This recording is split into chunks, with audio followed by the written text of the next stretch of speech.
Mr. President, where are we? Where are we? Legal aid. It looks like lawyers and what's this? It's a corrupt courthouse.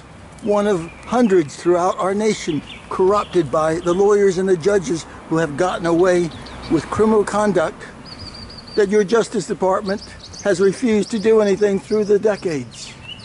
Mr. President, you're going to change that because your name is Donald Trump and you don't put up with things like corrupt courthouses on your watch. So let's see what I can tell you about this corrupt courthouse, Mr. Trump. Despite the nice thing, you don't enter through here. Not allowed.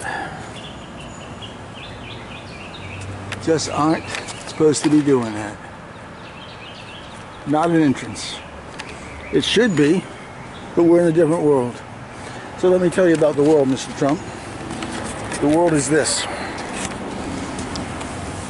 You can go in and try to get the clerk of court to do its duties, to present both sides' motions when they get to have a star chamber before the judge. But the clerk of court took the position that they don't need to present both sides' motions. They pick which motion they get to present. And they violate the law of due process, simple due process. They're not a judicial official. And that's what I was talking about. And there was no one else around other than the clerks on the other side of the window. And then came this man, young man, who stood behind the clerks for about a minute listening to what I was saying.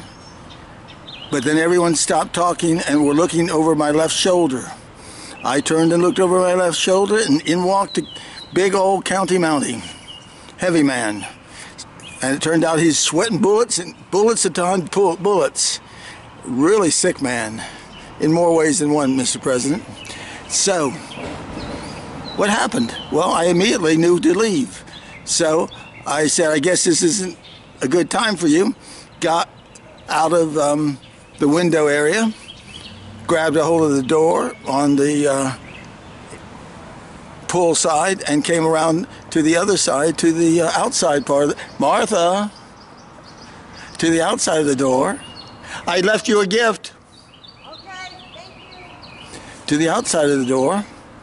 And we have a surprise. Well, I was saying the next sentence, which is, if I knew that you didn't want me here and wanted me to leave, I would have left. Well, while I was saying that, this sergeant, deputy sheriff sergeant, probably assigned to the courthouse as a bailiff or something, or the jailer for the courthouse jail, comes sneaking up behind me. I have my back totally to him, and I have my hand on the outside handle of the door, and as I'm getting ready to finish the sentence, he clobbers me at the base of the spine, sending me into spinal conniptions. Now, because I am a tennis player and because I am keeping myself reasonably fit, I survived it. Another man might have been crippled if he was not in good muscular shape. I'm a tennis player from way back, lettered 2 times in Palm Beach County, Florida, almost the tennis capital of the state. So, then he grabs me, and then he says something. For the first time, he says something. You're under arrest. And he said, you're resisting arrest. Well, I was still recovering from the blow. The blow that was a felonious assault, quite clearly, because he was aiming to devastate me, to harm me, and he did. But as I said, I'm in better shape than the average 68-and-a-half-year-old man. But that doesn't change his intent. His intent was felony, a felony assault. And the clerk of court was the man that came in. He's the one that called this guy. This guy was his hitman, evidently. And he approved of it. And his deputy clerks approved of it. Or at least they were afraid to say anything. And they had a duty to say something because they saw a felony in front of them. A man being prevented from arguing his case that he had the right for his motion to be heard when the next motion is going to be heard. Oh, mine was first, and they didn't want to present my motion, which had not been ruled upon. You can't do that, Mr. Trump. But they knew they couldn't, but they knew they had a way around it, so I was arrested. For 6 hours, I needed to make an emergency phone call because I was taking care of a stage 4 cancer patient all by myself. They refused to allow it.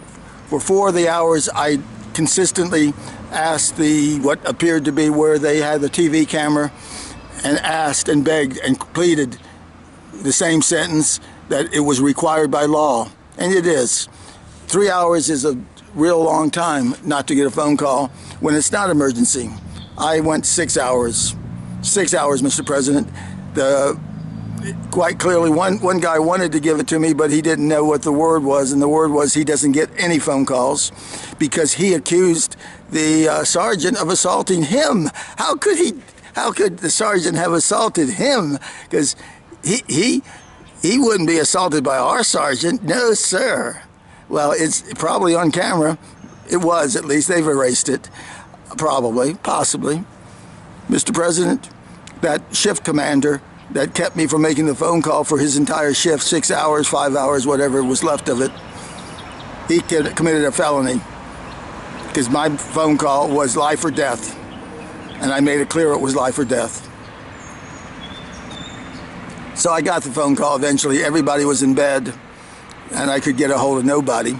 I left messages, but I spent the entire night thinking that my chemotherapy patient might die because I could not get to her in time.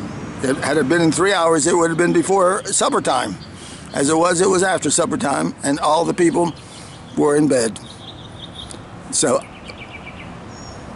whoever gave that command to the shift commander, he's the one that really should spend some time in jail.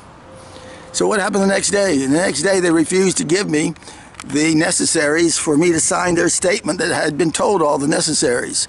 I had been told the crime. I had been told the possible sentences. No, they didn't tell me the crime, but then they did when I demanded it.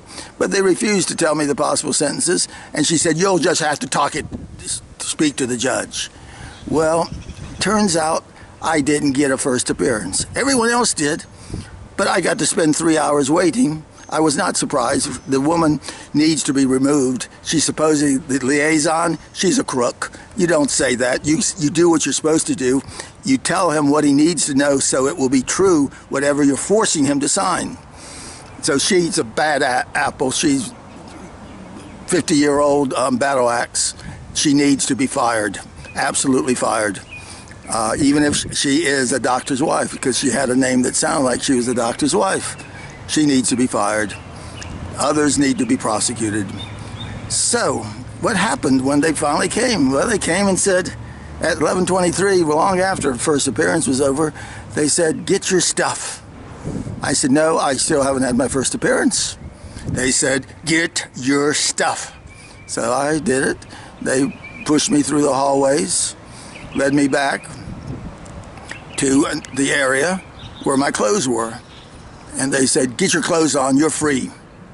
Yeah, they knew they had done a false arrest, but none of them complied with the law, which says under misprision of a felony, they all had a duty. Those that saw the assault by the officer while I was attempting to have my legal rights be given proper due. So they were messing with me being evicted from my home, and he hit me super hard. I assure you, another man, an older man, younger man, a man who was not physically fit would have gone down permanently. You can cripple someone with that hit. I presume that's why he picked the spot. There was no reason to hit me because I was holding on to the door leaving. He could have just as easily grabbed both arms and put them behind my back and demanded that he be able to handcuff me. But there was a reason he hit me, and I believe the reason is called the clerk of court told him to do it. They've done it before, probably. Mr. President, there is so much corruption in this courthouse, but I'm not calling for that. We have a woman that's being killed by a doctor that has been kidnapped in plain sight in front of the FBI now for more than 30 days, and they have shown and will not discuss anything they've done to confirm whether or not she's free or not. Well, I assure you, Mr. President, she is not free. Mr. President, I can't get to you, so this is going to have an ugly title. But you've seen ugly headlines about you before. It ain't going to be your fault, but it is the fault of you organizing the people around you that do not let emergencies be dealt with at a low level. But no one in the White House allows emergencies to get through unless they know somebody. Mr. President, this lady dies. It will be primarily on the Air Force. They took 2 weeks of our time attempting to get them to accept the notification I gave to you by videotape a full day ago. And yet you don't know about it because nobody will tell you, and nobody in any of the agencies is willing to even give me to their supervisor. They're under strict orders to do only what they're told to do and to hang up if someone tries to get to talk to the supervisor. Isn't that cute? Mr. President, you need to change all that. But you need to save this woman's life, and you need to save it fast because you have blown over 24 hours. In fact, it's more like 36 hours of the time since you have been notified publicly on YouTube. You ought to check YouTube more often. Well, I sent a note to you, and it was said that they read it. You sent back, thank you for the note, and you were so happy. Well, they didn't do anything about it because it's a computer talking. You're lying when you said thank you for what your comments. They are well appreciated or whatever. You didn't read them. Your computer lies. That's how it always has been once we got computers. But you're going to have to stop that. You're going to have a place for an emergency because 911 doesn't work here.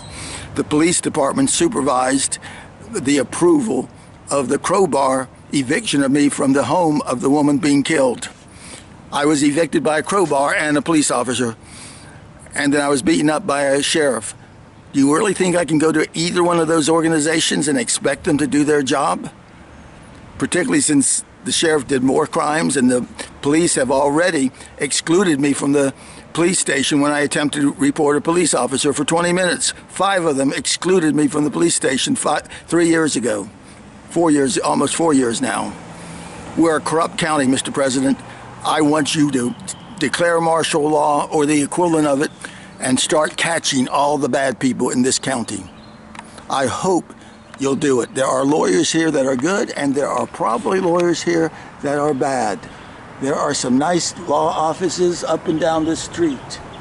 I don't know who the good ones and who the bad ones, but guess what, Mr. President? They only have a list. At the courthouse, they only have a list of 16 firms.